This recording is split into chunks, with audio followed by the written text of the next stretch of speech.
Piles क्या है? Basically piles को हम लोग हेमोरॉइड्स बोलते हैं। होती क्या है, बेसिकली स्मॉल ब्लड वेसल्स होती हैं जो कि हमारे एनोरेक्टल रीजन में होती हैं। कंटिन्यूअस स्ट्रेनिंग मतलब आप बहुत ज्यादा जोर लगाते हैं, कॉन्स्टिपेशन होती है, बहुत टाइम तक बैठे रहते हैं, तो इन फूली हुई सूजी हुई ब्लड वेसल्स को ही हम लोग पाइल्स बोलते हैं। हमारे देश में या मतलब जहाँ भी हो, लोग बहुत हेसिटेंट है इसके बारे में बोलने के लिए। लैक ऑफ अवेयरनेस, लोगों को पता ही नहीं है कि हमें पाइल्स है और हमें किसको दिखाना है बेसिकली। ओनली ओल्डर और अनहेल्दी पीपल गेट पाइल्स। नहीं, ऐसा नहीं है कि ये बूढ़े लोगों में या ओल्ड पीपल में ही पाइल्स होता है। पाइल्स किसी को भी कभी भी हो सकता है। कॉन्स्टिपेशन होता है और कॉन्स्टिपेशन की वजह से ये धीरे धीरे चीजें बढ़ती हैं।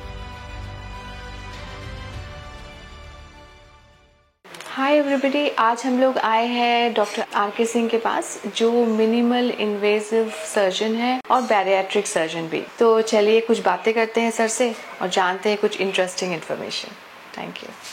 तो आज हम लोग बात करेंगे डॉक्टर आर.के. सिंह से। Sir, welcome to our show in FCR ग्रुप। एंड सर, पाइल्स के बारे में हम कुछ जानना चाहेंगे। तो सबसे पहले सर आप हमें ये बताइए कि पाइल्स क्या है? बेसिकली पाइल्स को हम लोग हेमोरॉइड्स बोलते हैं। और हेमोरॉइड्स होती क्या है, बेसिकली स्मॉल ब्लड वेसल्स होती हैं जो कि हमारे एनोरेक्टल रीजन में होती हैं। And they provide cushion. Cushion मतलब जब भी आप पॉटी करते हैं, you try to defecate hard और सॉफ्ट स्टूल, तो they provide cushion so that the process of defecation will be facilitated, मतलब आपको आराम से पैखाना हो जाए। तो टाइम के साथ यही जो ब्लड वेसल्स होती हैं ये एंगोज्ड हो जाती है, मतलब बिकॉज ऑफ कंटिन्यूअस स्ट्रेनिंग, मतलब आप बहुत ज्यादा जोर लगाते हैं, कॉन्स्टिपेशन होती है, बहुत टाइम तक बैठे रहते हैं, तो ये ब्लड वेसल्स पे प्रेशर पड़ता है और ये प्रेशर की वजह से एंगोज हो जाती हैं, फूल जाती हैं। तो इन फूली हुई सूजी हुई ब्लड वेसल्स को ही हम लोग पाइल्स बोलते हैं। ओके, बट सर मुझे ऐसा लगता है कि हमारे देश में या मतलब जहाँ भी हो, लोग बहुत हेसिटेंट है इसके बारे में बोलने के लिए। मतलब कुछ है, एक सोशल स्टिग्मा है या टैबू है, स्पेशली फीमेल्स वो जाना नहीं चाहती हैं। तो इस बारे में सर आप क्या बोलना चाहोगे? बेसिकली लोगों ने ये मिथ्स बना रखा है कि पाइल्स एक गुप्त रोग है। बेसिकली ये गुप्त रोग नहीं है, एक ये लाइफस्टाइल डिसऑर्डर है बेसिकली। तो लाइफस्टाइल डिसऑर्डर है। अब फीमेल के केस में क्या होता है कि फीमेल्स नहीं जाना चाहती किसी मेल प्रोक्टोलॉजिस्ट या डॉक्टर के पास, तो वो they are searching for some gynaecologist, किसी फीमेल डॉक्टर को वो चाहती हैं कि हम उनको दिखाएं। बट काफी कम फीमेल प्रोक्टोलॉजिस्ट या सर्जन होती हैं, तो वो यूजुअली गायनेकोलॉजिस्ट को दिखाती हैं, बट दे डायरेक्टली और indirectly come to the surgeon. तो बेसिकली सर्जन का काम होता है। तो लोग इसलिए हेजिटेट या इसलिए अपनी सर्जरी नहीं करा पाते हैं। एक तो सोशल स्टिग्मा है उनमें, लोग बताना नहीं चाहते हैं। दूसरा, अगर आप वर्किंग हैं और अगर आपने अपनी सर्जरी करानी है, इवन पाइल्स ट्रीटमेंट कराना है इंश्योरेंस के थ्रू, तो आपको HR को इन्फॉर्म करना पड़ेगा। तो HR भी या फिर आपके साथ वाले ये सोचते हैं कि अरे ये सोशल वो रखता है उनको, हाँ, कि सर कैसे बोले लोगों को, हाँ, कि कैसे बोले कि अरे यार पाइल्स की सर्जरी के लिए इसको ऑफ चाहिए, ट्रीटमेंट कराना है, ये चीज है। दूसरा ये होता है कि लैक ऑफ अवेयरनेस, लोगों को पता ही नहीं है कि हमें पाइल्स है और हमें किसको दिखाना है बेसिकली। तो वो गलत सलत इधर उधर होम्योपैथिक आयुर्वेदिक ट्रीटमेंट लेते हैं, ऑल्टरनेट मेडिसिन, हाँ ऑल्टरनेट, या फिर ओवर द काउंटर ड्रग से ही वो अपना काम चलाते रहते हैं। सर ठीक नहीं होता ना, वो कभी ठीक नहीं होगा। बेसिकली 4 स्टेज होती हैं, वो मैं आपको बताऊंगा। तो एक रीजन ये है कि सोशल स्टिग्मा है। दूसरा ये कि कुछ लोग चाहते भी हैं कि वो ट्रीटमेंट कराएं, बट वो तब तक ट्रीटमेंट नहीं कराते जब तक कि जो स्टेज है पाइल्स की वो बहुत ज्यादा बढ़ ना जाए, या फिर उसकी वजह से पेशेंट्स को बहुत ज्यादा प्रॉब्लम ना हो जाए। जैसे ब्लीडिंग अगर आपको कंटिन्यूस हो रही है, तो कंटिन्यूस ब्लीडिंग की वजह से आपको एनीमिया हो जाएगा। जब आप एनीमिया की वजह से बहुत ज्यादा थकान, कमजोरी महसूस करेंगे, तब आप सोचते हैं कि नहीं यार अब तो ट्रीटमेंट, हाँ अब तो कोई ऑप्शन नहीं है, ट्रीटमेंट हमें करा लेना चाहिए। तो एक ये चीज होती है। दूसरा ये होता है कि लोग सोचते हैं कि हम ट्रीटमेंट करा लें, बस सस्ते में ही हमारा ट्रीटमेंट हो जाए। तो ऐसा नहीं है। अब आज के टाइम में लेजर ट्रीटमेंट हम लोग करते हैं, तो लेजर ट्रीटमेंट में बेसिकली थोड़ी सी कॉस्ट आपकी ज्यादा लगती है, बट ये कि लेजर ट्रीटमेंट के लेजर के फायदे बहुत होते हैं। हाँ सर, इसी बारे में मेरा अगला सवाल यही था कि लेजर ट्रीटमेंट के क्या क्या एडवांटेजेस है? हाँ, लेजर ट्रीटमेंट एक minimal invasive kind of treatment होता है। इसमें हम लोग एक छोटा सा प्रोब होता है, बहुत पतला फाइबर एक यूज करते हैं, उसी से हम लोग सर्जरी करते हैं। पहले पुरानी कन्वेंशनल तरीके से जिसमें कि हम लोग सीजर एंड ब्लेड यूज करते थे, जिसकी वजह से हमको ब्लीडिंग बहुत ज्यादा होती थी, तो वो लेजर में नहीं होती है। कुछ एनल टैग्स होते हैं, वो लेजर से बहुत अच्छे से हम लोग ट्रिम आउट कर सकते हैं, उनको एक्सरसाइज कर देते हैं। दूसरा, रिकवरी आपकी बहुत फास्ट हो जाती है। जैसे आप पुराने कन्वेंशनल तरीके से जाओगे तो महीनों, 2 महीनों, 3 महीने तक आप पाइल्स की रिकवरी से जूझते रहते थे। अब बहुत जल्दी ट्रीटमेंट, बहुत जल्दी रिकवर आप हो जाते हैं, फास्ट हो जाते हैं, पेन आपको बहुत कम होता है। दूसरा, कॉस्मेटिकली बहुत अच्छा है, तो कोई स्कार वगैरह ऐसा कुछ नहीं आता है। और सबसे ज्यादा सबसे फायदा अगर आप देखें तो ब्लीडिंग नहीं होती है लेजर से ट्रीटमेंट करने से। तो सर अगर एक बार हमने कर लिया तो इज इट लाइक और कभी रिअकरेंस होने का कोई चांसेस नहीं, मोस्टली कभी रिकरेंस अगर नहीं होगा, अगर आप अच्छे किसी प्रोक्टोलॉजिस्ट या किसी अच्छे डॉक्टर से आप ट्रीटमेंट ले रहे हैं। तो कुछ चीजें हैं जिनका हमको ध्यान रखना होता है, जो कि अगर आप आयुर्वेदिक, होम्योपैथिक या किसी क्वैक्स के पास जाते हैं तो वो इतने अच्छे से उन चीजों को नहीं देख पाते हैं, नहीं कर पाते हैं। तो हम लोग अगर ट्रीटमेंट करते हैं तो हमें पता है कि लेजर का कितना यूज करना है, कितनी एनर्जी देनी है, कितने टाइम के लिए हमें लेजर यूज करना है और क्या क्या स्टेप लेने हैं। तो वो सब चीजें हम लोग करते हैं और पेशेंट के सर्जरी के बाद भी हम लोग कुछ चीजें बताते हैं जिससे कि उसकी जो रिकवरी है वो स्मूथ हो जाए, फास्ट हो जाए। बाकी एक लाइफस्टाइल डिसऑर्डर होता है तो हम लोग ऑलरेडी पेशेंट को इतना ज्यादा बता देते हैं कि आपको क्या खाना है, क्या नहीं खाना है। तो इन चीजों को जब कंपाइल करते हैं तब जाके एक पेशेंट ये मान के चले कि उसको रिकरेंस नहीं होगा। ओके, मतलब उसे कंटिन्यू करना चाहिए। हाँ, वो जो फूड हैबिट्स और ये बेसिकली लाइफस्टाइल। ओके सर, कुछ मिथ्स एंड फैक्ट्स पे हम लोग आ जाते हैं। ठीक है, आपसे मैं कुछ मिथ्स पूछती हूँ, आप बताइएगा ये फैक्ट है या नहीं।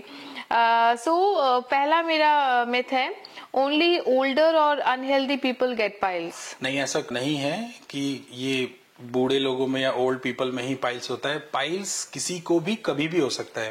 बेसिकली एक लाइफस्टाइल डिसऑर्डर है। तो व्हाइट कॉलर आपका जॉब है, आप प्रोलॉन्ग सिटिंग करते हैं, तो आपको because of that sedentary lifestyle constipation होता है, और कॉन्स्टिपेशन की वजह से ये धीरे धीरे चीजें बढ़ती हैं। तो ये कोई जरूरी नहीं है कि किसी भी एल्डर या ओल्डर पेशेंट, मतलब किसी भी एज में हो सकता है, किसी भी एज में आपको पाइल्स हो सकता है। ओके, एंड स्पाइसी फूड और sitting on cold surface causes piles? ऐसा बिल्कुल नहीं है कि आपको स्पाइसेस ज्यादा लेने की वजह से पाइल्स होगा या फिर आप स्मूथ सरफेस पर बैठेंगे तो पाइल्स होगा। बेसिकली इसका मतलब ये है कि आपको पाइल्स ऑलरेडी है, और ये चीजें जैसे कि स्पाइसेस हैं और आप फ्लैट सरफेस पर अगर बैठते हैं तो होगा क्या कि जो स्पाइसेस है वो उसको इरिटेट करती हैं।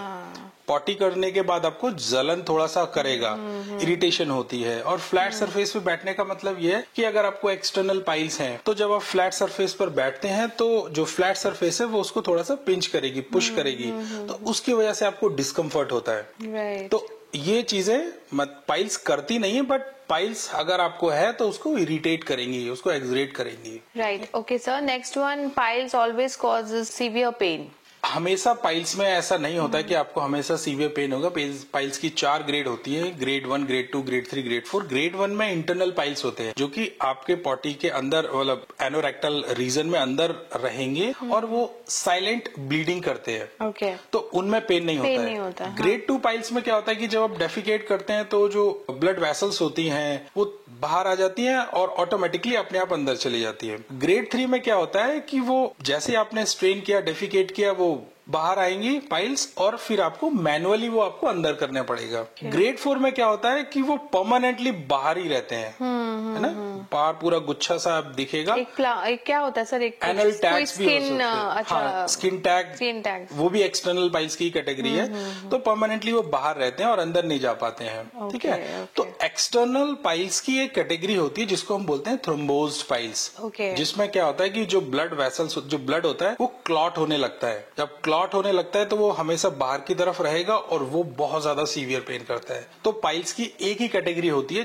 जिसको हम लोग बोलते हैं थ्रोम्बोज्ड पाइल्स, जिसमें बहुत ज्यादा सीवियर पेन होता है। ओके, सो कितने परसेंटेज लोगों को होती है ये वाली सर? ये हार्डली 10 to 15% लोगों को हो सकती है जो कि बहुत ज्यादा इग्नोरेंट रहते हैं अपनी लाइफ में। उनको पाइल्स है और वो ना ही कोई ट्रीटमेंट ले रहे हैं, अपना होम रेमेडी कर रहे हैं, तो धीरे धीरे कॉन्स्टिपेशन को ट्रीट नहीं कर रहे हैं। तो उन्हीं लोगों को पहले इंटरनल पाइल्स होगा, इंटरनल पाइल्स की ग्रेड बढ़ेंगी, इंटरनल पाइल्स की ग्रेड बढ़ने से एक्सटर्नल पाइल्स होगा और फिर एक्सटर्नल पाइल्स ही थ्रोम्बोज्ड पाइल्स होता है। ओके। अच्छा, एक और मिथ है कि surgery is the only treatment for piles. बिल्कुल आप कह सकते हैं, अगर आपको ग्रेड 1 पाइल्स है तो इजिली आप उसको टैकल कर सकते हैं, उससे रिकवर हो सकते हैं। ये लाइफस्टाइल डिसऑर्डर है, मैंने आपको बताया। तो लाइफस्टाइल की वजह से आप थोड़े से चेंजेस कर सकते हैं, जैसे हाई फाइबर डाइट लिया आपने और कोई भी कॉन्स्टिपेशन के लिए सिरप वगैरह ले ली, फाइबर बढ़ा दिया, पानी बहुत ज्यादा पिया और एक्सरसाइज थोड़ी सी इंक्रीज कर दी और सीडेंटरी लाइफस्टाइल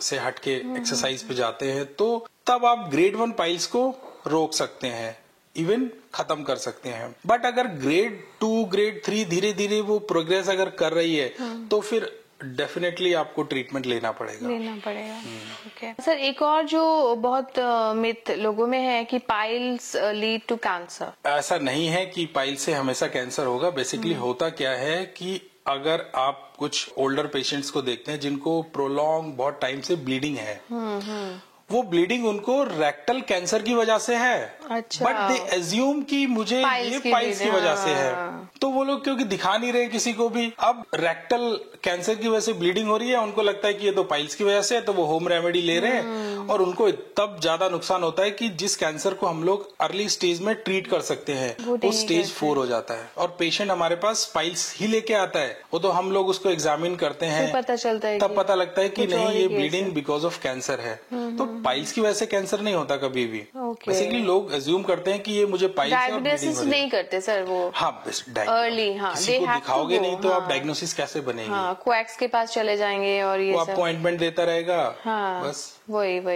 अच्छा सर, एक और मिथ है कि poor hygiene causes piles. Poor hygiene की वजह से कोई पाइल्स नहीं होते। बेसिकली पुअर हाइजीन की वजह से आपको 2-3 चीजें हो सकती हैं। आपको इरिटेशन हो सकती है, ईचिंग होती है ना, और कभी कभी हल्का फुल्का स्क्रैच करने की वजह से ब्लीडिंग हो सकती है। तो पुअर हाइजीन का पाइल्स से कोई रिलेशन नहीं है। बट अगर आपको पाइल्स है, जैसे फिशर है, तो आपको ये चीजें और ज्यादा एग्जिट हो जाएंगे सिम्टम्स। और एक्सरसाइज वर्सेस पाइल्स? हाँ, एक्सरसाइज में केवल एक ही बात बोलूंगा कि अगर आप वेट लिफ्ट करते हैं तो वेट लिफ्ट करने से आपका इंटर एब्डोमिनल प्रेशर इंक्रीज होता है, जिसकी वजह से जो आपके एनोरेक्टल रीजन में जो वेन्स हैं, जो कि पाइल्स हैं, वो बहुत ज्यादा एंगोज हो जाती हैं। तो अगर आपको पाइल्स है और आप वेट लिफ्टिंग या इस टाइप की एक्सरसाइज करती हैं तो फिर होगा क्या कि जो पाइल्स हैं वो बहुत ज्यादा बाहर की तरफ आएंगे और उनकी जो स्टेज है वो बढ़ती चली जाएगी। हाँ, अगर आप नॉर्मल वॉक करते हैं और कार्डियो एक्सरसाइज, मतलब कुछ पर्टिकुलर एक्सरसाइज जो हमें नहीं करना चाहिए? हाँ, एक आपको वेट लिफ्टिंग नहीं करना चाहिए। वेट लिफ्टिंग की वजह से आपका इंटर एब्डोमिनल प्रेशर इंक्रीज होता है और जो पाइल्स हैं वो थोड़ा सा